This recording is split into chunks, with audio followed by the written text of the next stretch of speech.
especially if somebody had a sore head.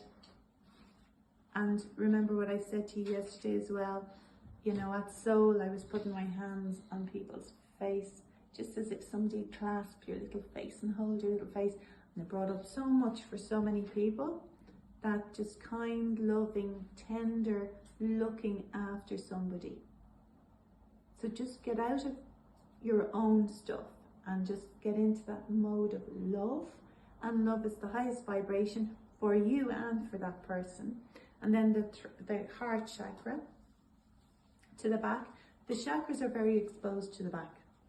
So this is a really good way of giving somebody a treatment. And you spend as long as you like. I'm speeding this up, but spend as long as you like.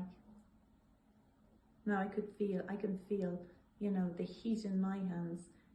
She mightn't feel it at all, but I feel the heat in my hands there. And I could do with maybe staying there a little bit longer. And then you move down to the solar plexus, and the solar plexus are above the belly button, and you can put your hands on either side, like that. I'll just pull this down so people online can see, like that. And if you're not comfortable with putting your hands on people like that, you can put over. But the only thing is, when you put your hands over somebody, it's a different energy. You're working through their auric field. When you're working doing a distance healing, you know, your intention is that you're giving them a healing, a hands-on healing, a distance healing. Or you can also work through their auric field as well. So you can do those two things. And then under the belly button is the sacral chakra. So you can hold your hands there. And again, you know, sometimes you can, you know, the ovaries in women are triggered and they can get quite painful. They can get like, ooh, very painful.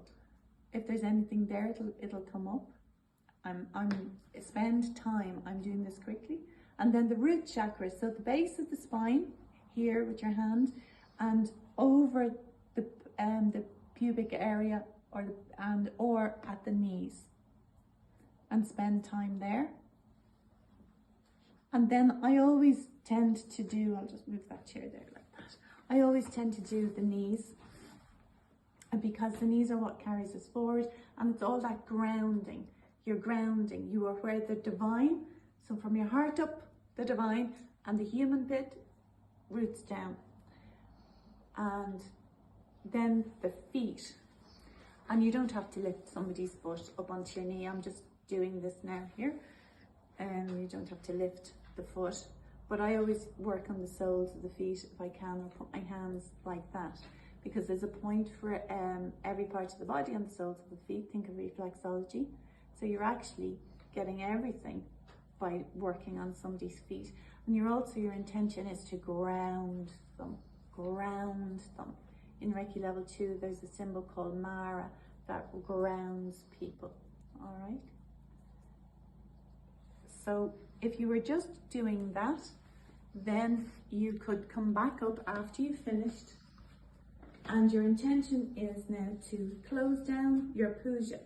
So remember, we opened it up and set an intention, and then we did the work, and now the intention is to close down the puja. So I'm drawing like a white light right down over Addie. That's my intention, and I'm sealing her in a bubble of white light. Now I'm going very slowly.